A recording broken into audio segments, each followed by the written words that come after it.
Okay, we're recording. Thank you everyone who's attending. It looks like we have 8 people on the call, which is good to see.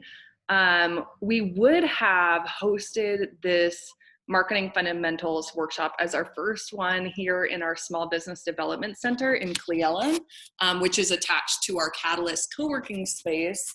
But with everything going on, we're doing it virtual. So thank you for being flexible with us and for joining us anyway. Really appreciate it. My name is Madison, and I am the Director of Tourism and Events, but which is kind of weird, but I have a background in marketing, and that's kind of what I specialize in here at the Chamber of Commerce. And so I thought I would work with a couple of amazing guest speakers from around our community to host a marketing fundamentals workshop series, because it is so needed for the small businesses and organizations across our community, just that basic knowledge. So I invited Kelsey here to talk a little bit about herself, her experience, and then kind of deep dive into a great presentation, which she'll kind of talk about a little bit more. And then at the end, we will have a Q&A session. So I've gotten a couple of questions before the call, but if throughout the presentation, any of you want to drop some questions down below or some conversation starters or anything, feel free to drop them in the chat box. And then at the end, we'll go over them all, and we will be wrapping up before 2 p.m. So I'll kind of pass it off to you about the series and let you kind of introduce yourself, Kelsey. Great. Thank you, Madison. Can you hear me okay? Yes. Fabulous. All right. Well, I'll go into my background in a moment, but just first I want to say thank you so much to you and the Chamber for inviting me to speak today. It's a real honor to be able to kick off this series, and what a cool undertaking. And I'm excited for when your new business center can receive all of the accolades and the business that it deserves. So it's great to be partnering with you. Thank you. You too. Thank you for being here. This is, you are so involved in the community, so it's nice to have somebody who really knows Kittitas County kind of kicking this off for us. Excellent. Great. Well, I hope everyone attends the following workshops as well. Just a few things to note today before I begin. My presentation is going to be geared towards small businesses in Kittitas County, although I think a lot of the stuff I'm going to cover is pretty applicable to nonprofits as well. But just to note that it's really geared towards our county here. And it's increasingly clear, of course, that businesses need to have a strong digital presence in regards to COVID-19. We know that, of course. And I just want to say that there are some excellent speakers coming up that will cover topics like utilizing data to drive business, social media best practices, and online advertising. So what I thought I was going to do today is really focus on building your brand to be able to utilize those tools. So you're not going to find a lot of the digital strategies here today, but those are going to come in the following workshops. And then one other caveat, pre-COVID-19, a lot of my focus was on events and gathering people, especially over food and drink. And I've shifted the focus away from that a little bit, but I'll still mention it because I have to hope that in my heart that we will be able to return to that. And so we'll look at some different strategies today, but I will mention events because I believe that we will get back there. And as Madison mentioned, there'll be some time for Q&A at the end. But if for some reason you don't get a chance to ask a question, or if you think of something later, I'll have my contact at the end, and I would love, love, love to hear from you. So please reach out. Oh, and then last thing, for any clients that I've worked with within Kittitas County, I'm not going to mention their names just to protect their privacy. So, all right, well, with that, I can go ahead and dive in. I'm going to share my screen.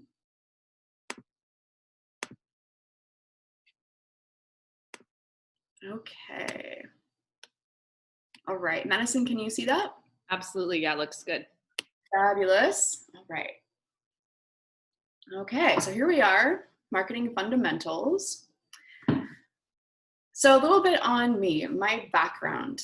I hold an undergraduate degree in environmental studies and business from University of Oregon, and I hold a master's degree in geoscience from the University of Edinburgh in Scotland. So you can see that I have background in conservation, environmental policy, but it was really in graduate school when I was in the human geography department that I started to study more about the ways that humans connect with the natural world and really how their perceptions and beliefs shape and influence their values. And that's been super helpful to me as I move forward in communications and marketing. In 2014, I published my research in the journal Environmental Humanities, and that looked at human and non-human relationships through the lens of post-human geographies. So it was a pretty deep dive into that topic, but really what it was about was how do humans connect with the natural world, in this case, bees. And before graduate school and after, I worked with different nonprofits and such as watershed councils and conservation districts, and really enjoy that work. And despite the fact that I have this scientific background, my whole career has really led me more to communications, landowner relations, working with people, and marketing. And that's definitely what I continued after graduate school. Now, one thing to note that I usually don't mention, like in job interviews say, is that from the time I was about 15, so that's a little while now, to now, I've worked in the restaurant industry. And that's actually really helped me in terms of engaging with people and also just elucidating sort of that industry as a whole. So that's been pretty valuable experience, and also helped to pay for college, right? So I was living in the San Juan Islands for about 4 years, and at that time I also started a community group called Green Drinks. And Green Drinks International is actually a huge organization in about 500 cities worldwide. And it's for the environmental community, it can be pretty important. This group in Freddie Harbor grew to about 50 to 70 per month, with special events topping 150. And it became just such an important part of the community. And we had sponsors and partners and really helped to elevate their messages. And it was also just a ton of fun. In 2018, I decided to leave the island because it's a very remote, tiny island, and I took the position here in Kittitas County with a stakeholder coalition leading strategic communications for the Yakima Basin Integrated Plan. And if you are unfamiliar with that plan, it's a 30-year water resource management plan made up of state and federal agencies, tribes, irrigation districts, environmental NGOs, and so on.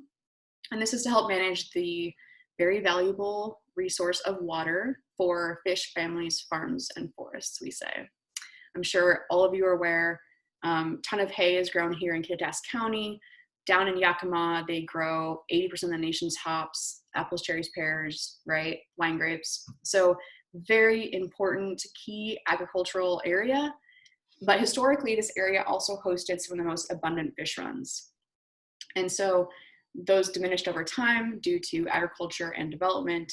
And so it's really finding a way forward to make sure that all the needs are met for all the stakeholders. So today I'm actually coming to you in a different capacity.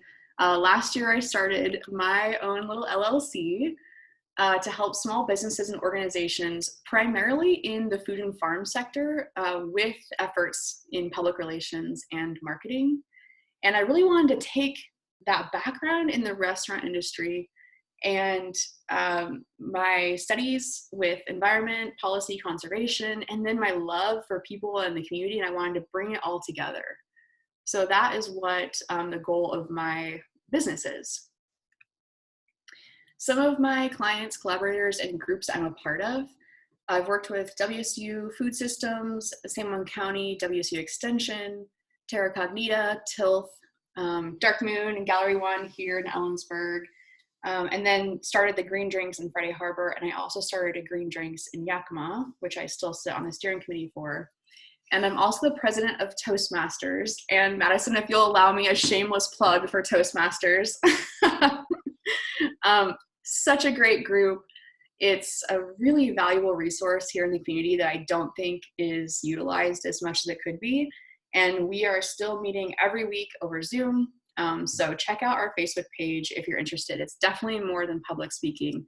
Leadership, they have projects like, how to make a podcast, things like that. Okay, so today I'm going to talk about 4 areas, strategies, if you will, to really diversify your marketing toolkit, especially in the context of COVID-19. So we're going to talk about authentic branding, brand storytelling, joint ventures and collaboration, and creating value and community. Okay, to kick us off, here is a quote from the lovely and talented Dolly Parton. Figure out who you are and then do it on purpose. And I feel like this is actually a pretty great quote for sort of your personal branding and the way you live your life, and also your business or your organization. And that leads us into authentic branding. So I'm sure all of you on the call are familiar with what a brand is, but just as a reminder, a very basic definition is a set of features that distinguishes your business from others, comprised of a name, a tagline, a logo or symbol, design, brand voice, and so on. But it also refers to the overall experience that a customer might undergo when they're interacting with a business or organization. And the process of branding is really actively shaping these features, right, to bring this forward. So what do we mean when we say authentic branding? On the slide here, you see a lady named Jasmine Star. Some people have mixed feelings about her, but what she definitely does really well is bring forward, her personal self. She really lets her personal self shine through. And this is, as you can imagine, a little bit easier for consultants than, say, a business, especially as you get into, as you increase the size of the business, right? But really being authentic is being consistent with your putting forward your values, your credibility, and your ethics.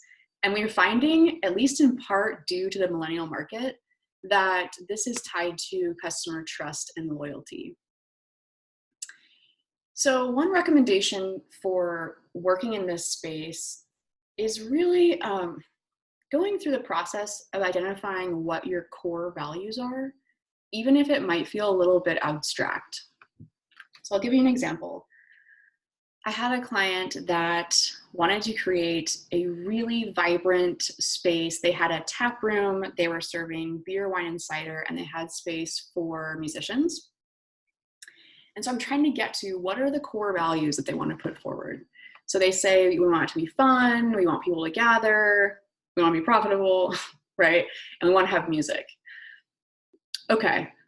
Hopefully any tap room wants to have people gather and be a fun space. But when we started digging a little bit, what became apparent was that they really wanted everyone to come and feel safe in that space. They wanted to be welcoming to everyone. And so it seemed that one of their core values was really inclusivity and making everyone feel welcome in that space. The other thing that came through was that they really wanted to support musicians and artists through things like the First Friday Art Walk, and they wanted to be able to pay musicians what they are worth. So they wanted to be profitable enough to be able to extend that support to the community.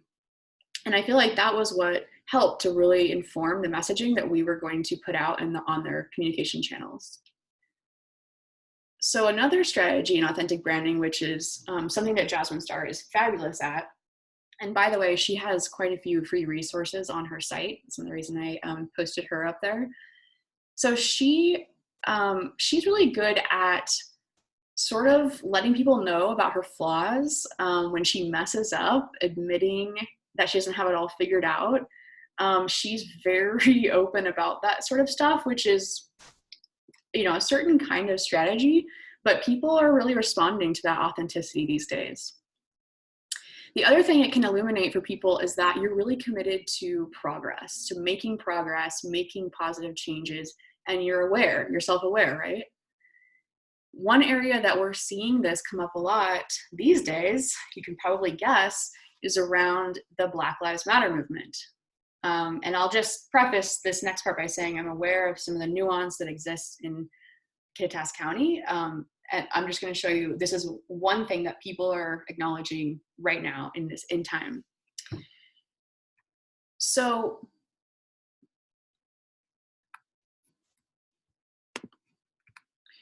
basically, this is a post, it's a 5-part post from Bon Appetit magazine, which is one of my favorites, super foodie. And this is an open acknowledgement of some of the issues that they found with how they were going about creating their product that wasn't acknowledging or honoring Black lives. And so basically, they say, in very candid language, at times we've treated non-white stories as not newsworthy or trendy. They acknowledge appropriating stories or co-opting stories. They admit to tokenism. And then they say what they're going to do about it. They put forward their editorial mission, and they talk about how they're going to address this and what their plan is. And I think it was very powerful for them to do that, although, of course, pretty uncomfortable. The next area and strategy that you can work on to diversify your marketing toolkit is brand storytelling. Definitely a favorite right now. And this is basically using a narrative to connect with your audience, right? An article in Forbes recently stated that humanity is becoming the new premium. It's unfortunate that that hasn't always been the case, right? But really sharing the story behind your brand, why it exists, and why it matters across all of your channels of communication, right? And some examples of this include data-driven storytelling or leveraging existing data to create engaging statistics and stories, often using infographics, customer-led storytelling where consumers have a chance to tell their stories and share experiences. A great example of this is Airbnb. They have consumers from all over the world talking about, oh, I was in this longboat, I was in this treehouse, you know, whatever, and sharing their stories. And then we have philanthropic storytelling. And that's where companies share how they conduct business, their ethos, where materials are sourced, and how they treat their employees. So an example on the slide right now is Everlane, one of my favorite clothing companies. I think this shirt is from Everlane. And they engage in something called radical transparency, where they show you how much the materials cost, how much labor costs, transport, how much they pay their workers, where the factories are. They show you pictures of inside the factories. And they talk about their ethical approach. Now we just have to put some trust into this all being accurate, and that they're, at this point, I'll just acknowledge, we all know that sometimes PR, the industry uses these strategies, right, to push out these messages, which may or may not be true, but that's up to you to decide. So I believe in this company, and I feel like through their storytelling, they're really showing how they're different from other companies. I think that this is also going to be really important in this, I want to say post-COVID-19 era, but I think we're just still in it. So this new era of whatever we're going to be dealing with in terms of coronavirus in the future, because we know that people are a little bit choosier about where to put their dollars, right? And I think that more than ever, we need a bit more humanity in the world. So I think that this is going to be really important. All right. The next slide is on joint ventures and collaborations. So these can have a slightly different meaning, and there are other terms such as strategic alliances, co-branding, but basically there's sort of a spectrum of types of partnerships that can be formed to strengthen and elevate marketing for both entities. So this can help you build relationships, of course, within the community, but also expand out regionally if that's one of your goals. And it can also help to leverage and elevate all the parties involved. So you want to be strategic with who you partner with, of course. that you hold similar values and have shared goals, shared target markets and such. But there can be some really interesting partnerships that can be formed amongst even direct competitors, as well as strange bedfellows, if you will. And I'm thinking especially of some of the really cool things we're seeing happening right now with for-profit businesses and nonprofits partnering together to raise money for a cause, raise money to address COVID-19 effects, things like that. And I think these are so cool. One example from in the business world that from companies that I don't necessarily patronize or support, but that I just thought was so fascinating, I wanted to share with you all, so iconic, is this example of Burger King and McDonald's partnering. So this was a campaign in 2019, and they came together for one day to raise money for childhood cancer. And for this one day, all the proceeds from the Big Mac sales were donated. And on that day, Burger King agreed to not sell any Whoppers. And it was called A Day Without Whopper. And it kind of blew my mind a little bit. And I didn't love that. Again, don't love those companies as much. But another example of this at the local level is Bricks and the new taproom Pretty Fair beer. So on July 15th coming up, they're doing a little pairing with food and beer. And while they're not necessarily direct competitors in that Bricks is a wine bar and has food, and Pretty Fair Beer has some kind of hard to find beers from around the region, they also have food. And I think that it's really neat that they've come together instead of, they're still competitors, right? But they can do this one really cool tasting for the community. Okay. This next part is about creating value and community. And I'll just start with a little story about a nonprofit that came to me. It's a local nonprofit. Their mission is educational. And they were so confused as to why they were struggling to fundraise. They were struggling to get followers on their social media channels. And it took me 2 minutes to understand where the problem was. Basically, it's a pretty specific mission, and they basically had zero engagement with any groups in the community. And when I looked at their social media, and I'll fully admit, I'm not the social media expert. You'll get that workshop later, but it was so obvious they were following just a handful of people. They weren't doing any sort of engagement or support to other social media channels, and they had basically zero partnerships formed in the community. And okay, certainly some of their collateral materials could have used a bit of an overhaul, but to me, this feels like if you're trying to make a new friend and your new friend keeps reaching out to you, inviting you to stuff and liking your posts, and sending you some texts, and you never reciprocate, that friendship's really not likely to last, right? And so I had to ask them, like, are you planning to engage in the community at all? Because at the moment, your mission is esoteric enough that you just seem very elitist, to be honest. And so my advice to them was to really start forming some of those partnerships. And I sort of hate the word networking, to be honest, but I think you can do it in a very authentic and genuine way by reaching out, going to some of these events in the community, the First Friday Art Walk, the coffee that the chamber hosts. I think it's also the First Friday. Yeah, First Friday coffees. Those are great. I mean, things like that, the Pacha that Gallery One does. So there's ways that you can definitely engage. And also, very basic, supporting others, liking posts and commenting on social media and sharing, right? Helping to elevate their stories.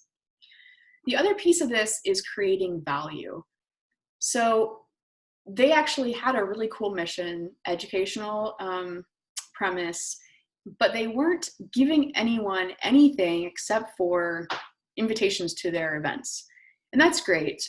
But if you can find a way to create some value for customers and consumers in terms of ways they might want to engage with you past just buying your product or attending your event. That's pretty helpful, right?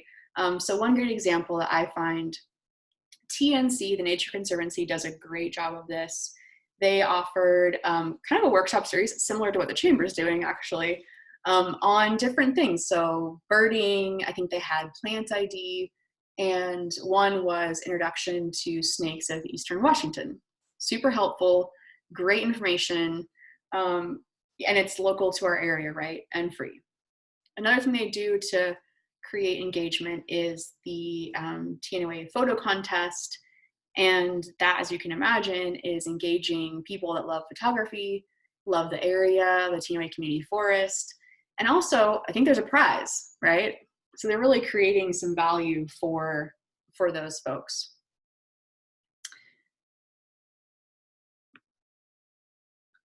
Okay. And just to wrap up from that last slide, the main point here is just to build community. And I know I don't need to tell any local business owners how important community is here. Although, don't we all wish there was a little bit less divide between Upper County, like Lower County? But I know that there's a lot of people doing some great work to address that, such as the Chamber. But it's super important, right? And there's also some really interesting things that you can do. I was part of the 2019 leadership cohort, and what an amazing program. Not sure how it will go forward in terms of COVID-19, but things like that, speaking engagements, etc. And I think just to wrap up, I feel like being humble and grateful and thanking your consumers and guests and members of your organizations that might follow you is so important, so important. I remember hearing from someone, they had made a donation, fairly significant, to a nonprofit, and they never got a thank you card or even an email. And having worked in nonprofits, I just know how it went. I mean, nonprofits are perpetually underfunded. People are very busy. They're wearing many hats. They always have, well, generally they always have good intentions, but sometimes things like thank you cards fall to the wayside. But this person was so upset that they didn't get a thank you card or even an acknowledgement or even a receipt, right, that they didn't ever donate to that organization again. And that's really a shame. So I think being humble and thanking people is very important. I have a little case study that I'm going to go through quickly, and then we can do Q&A. So this is a restaurant in Edinburgh, Scotland called Three Birds, and I was very optimistically trying to stay and live in Scotland after graduate school, and so I worked at this restaurant, and I'm still super good friends with the owners, and they've actually, they opened this restaurant. I started working there a few months after they opened, and they really put a lot of time and work into making this restaurant a success. And then they opened 2 more restaurants in Edinburgh. And I just wanted to go through some of the things that they're doing right, because they nearly went under when COVID-19 happened, but they have found some super innovative ways to stay profitable. And a lot of that is hinging on the community that they've built, right? And their followers. So first, I'll just note that they, on their social, they put forward who they are. They're a lesbian couple. They love, love, love cats. They love cheese, and cheese also features prominently on their menu, which is a little easier in the UK. How, European cheeses are just much cheaper. And they also put forward stories about their guests and their vendors. Here's an example of a fundraiser they did with Rock Trust for ending youth homelessness. And in their post, they also tag all of their partners and their vendors. And you can see that they are showcasing people. We know that people love people, right? So when COVID-19 happened, things were looking pretty grim. And they started doing something that we've seen here as well, which is offering online menus, and in parallel to that, offering different sort of meat and veg boxes. So they have kind of a cool combo happening where some things are cooked, the things you might need to prep that take a long time are cooked for you, and then you have all the other elements that you need, sort of like those HelloFresh or whatever. And they also provided some really neat incentives for their guests, such as winning this big cow dinner, and just some really fun engagement on their social. And then after every round of this, they did a thank you post. And knowing these people and what it seems like to me, even if I didn't know them, they are truly thankful from inside their hearts for all of this support. And they're also giving back. So Joe is now doing a talk on how businesses, especially restaurants, are being creative in the new normal. And so they're creating engagement and giving back through that. So just to wrap up, some takeaways here.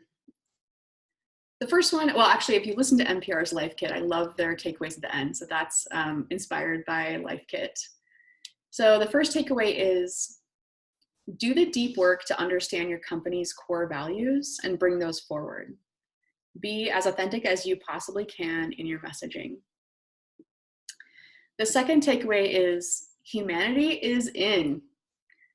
So use storytelling and really use narrative to connect with your audience. The third takeaway is look for interesting partnerships or create them if they're not already there, and find opportunities to collaborate. Elevate other businesses and organizations. And then finally, building community is a two-way street. So you really need to work to create value and reciprocate and support engagement. And lastly, thank those who support you. And with that, I'll say thank you. I love it. Thank you so much, Kelsey. That's so important. For those of you who are looking for networking opportunities to get involved in a community level, whether it's in person or virtual, we have a ton of events and networking opportunities on KittitasCountyChamber.com and on our Facebook page, which you can follow. I have a couple questions which I want to ask you, Kelsey. But if anybody has any additional questions or you kind of want to dig into anything specifically, please feel free to leave them in the chat and then I'll bring them up. So just to kind of get started here, you kind of talked about your branding, your values as an organization or a business, and how that authenticity kind of derives from your personal values, which for Three Birds was really easy because it was a couple. They decided to start it from the beginning. But can you kind of talk about personal brand and company brand and where the line kind of is and different situations in that regard? Sure. Thanks, Madison. Great question. Right. Yeah, we don't always get the luxury to be able to put ourselves forward, especially as I mentioned, if you have a larger business, or my experience with the Yakima Basin Integrated Plan, which is fairly nuanced and can be quite political as it deals with water. So you don't always get that opportunity, but I will say that I think that there's more opportunity than you might think. So even if you, I don't know, work somewhere or you have a business that it might not seem apparent at first that you can really bring forward some of that authentic messaging, I feel like people really still do connect over some of the main fundamentals, right? Yeah. So safety, health, and security, things like that. One of the messaging points that we usually put forward about water, especially now, is security, right? And making sure that our community is going to be taken care of in the long term. Mm-hmm. So I feel like when I say kind of personal branding and authenticity, it doesn't need to be, here's where I traveled today and the lunch I had and I wear a mask, do you, right? Mm-hmm. I mean, it doesn't have to be like that, but you can still find some of those fundamental things that people connect on and leverage those a bit.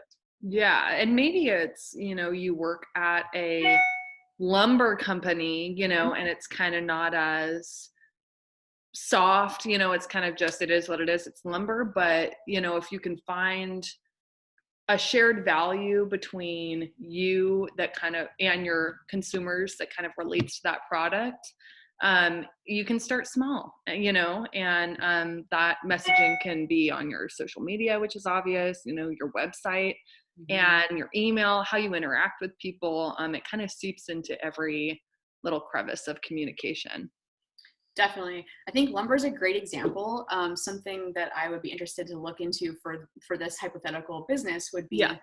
Well, who the owners are, and maybe you could extend that to family. So lumber, you're building a cabin up in Easton, and it's a family oriented business. So you could put forward messaging around family, safety, hearth, kind of Yes. creating a lovely space, Yeah. nature. I mean, you can really go a lot of ways with that. And here it's so easy to focus on the local concept. But even if you're not a local business owner, maybe you represent the local lumber company. Even in your emails, I feel like tying it back to your mission and vision, like we value being the quickest like having the quickest communication with our clients and having that be very easy, so please let me know if I can help you in any way or reach out to me. Here's my cell. However it might look, I feel like not only business and organization owners, but even employees, that's when it starts to be the most impactful, in the everyday. Mm-hmm. Okay, another question for you, Kelsey. For people who I don't know if you were talking about the Nature Conservancy in your example, but for organizations or businesses that might feel disconnected from their industry, especially online, or other partners who might not be in their industry specifically, but might have the same audience, how can they find these partners? You kind of mentioned some of the local events, but what are other ways, especially with COVID right now, where people can kind of figure out who to even connect with to do some cross promotion? Yeah, thanks. So that's a great question, and it is changing a little bit with COVID. I mean, prior to March, I would have said go to tons of events, and I think, wow, Ellensburg and Clay Alum both do such a great job of hosting community events and planning those in advance and really getting the word out about those. So there are just a ton of opportunities for that. But these days it's a little bit different, right? So what I would suggest is, I'm always sort of amazed by how willing people are to help people. Yeah. And even here. Yeah. Totally. Even cold call, right? So I sort of have this like general, just sort of like I don't know, way to move about the world where I just will like meet anyone and take any meeting that's possible. Of course, you need to be strategic with your time, but really, you never know, right? You just never know who you could meet that you might be able to form a partnership with. And so, like I said in the presentation, some of these strange bedfellows can be so interesting to reach out to. And I truly think that reaching out over social media, reaching out over email, or, like the old days, make a call, and just introduce yourself, say who you are, and just ask about what people are doing in the community and people's business. Yeah. And I find that people are usually super open, and people are so excited to connect you with someone else. Yeah, that's true. Yeah, it helps grow everyone, when we're together. And I feel like even now with COVID, a lot of people, I'm finding a good tip is to go to, let's say you're the Nature Conservancy or you're an organization similar to that. Go to one of your current partners' Facebook lists, like who they like, or their Instagram followers, who they're following, and look through that and see what you might have in common, because there might be organizations or businesses you just aren't even aware of. And if you really want to get some engagement, like on Instagram or whatever, look who's actually liking or commenting on the posts. And I feel like that's usually good to, follow along their journey too, and elevate their content, because what ends up happening is that they feel like they kind of need to return the favor, and help share yours too. So yeah, a lot of partnership there. Thank you. Mm-hmm. And of course, it goes without saying, Madison, I think it's probably obvious, but when you enter in these partnerships, you're also just extending your reach so far to an audience that you wouldn't maybe have reached otherwise. Yeah.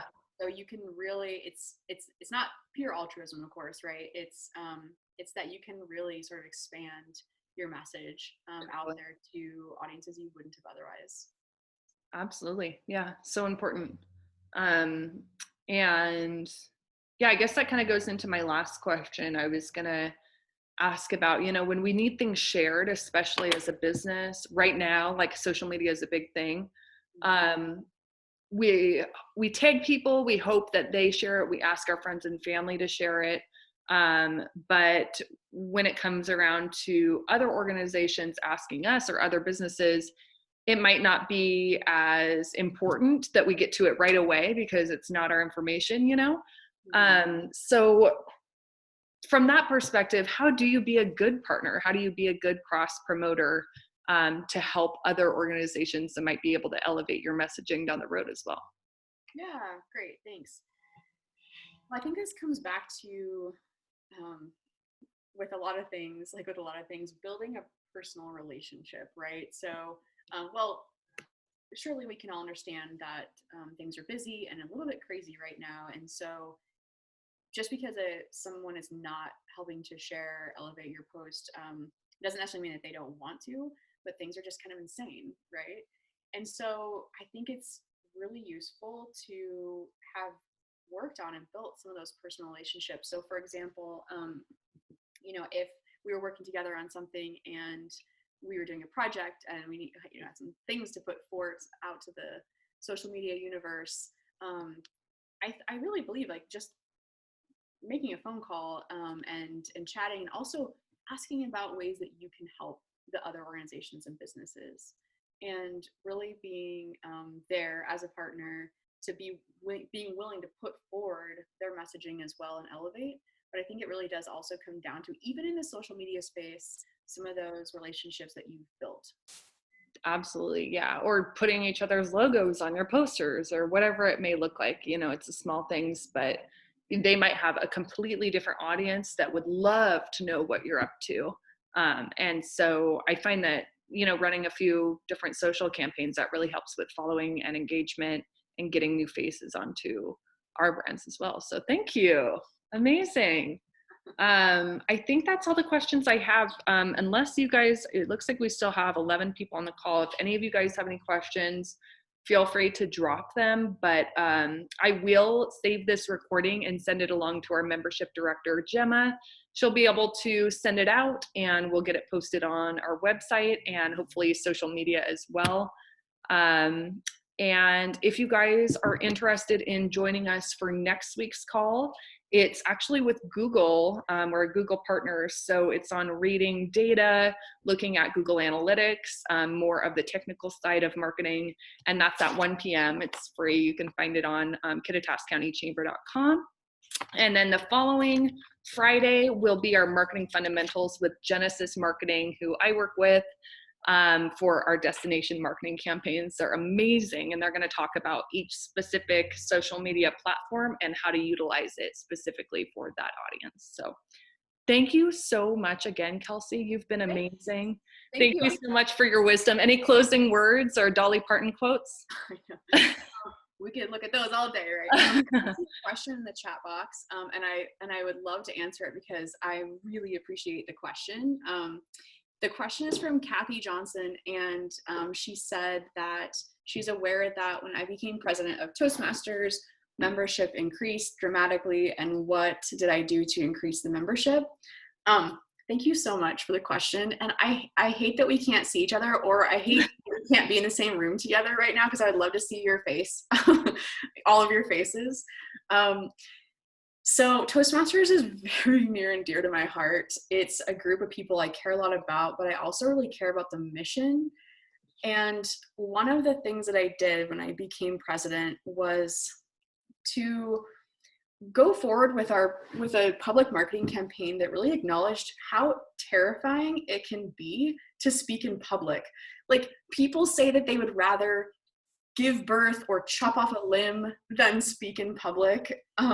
And it's kind of crazy to me, right? Because it can be so scary. And so one of the things that I worked to do was to create a really safe space within the Toastmasters group that was a place where we all trusted each other to take risks, which, just speaking, every meeting, usually we all speak in some capacity. There's these different roles.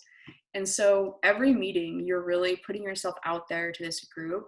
But I wanted to create and foster an environment where we all trusted each other enough to be able to do that. And then I did like some of your other general strategies, like just kind of threw out a little more stuff, you know, on our social media channels, and sort of cleaned up some of our marketing collateral materials and such. So your basic stuff combined with that.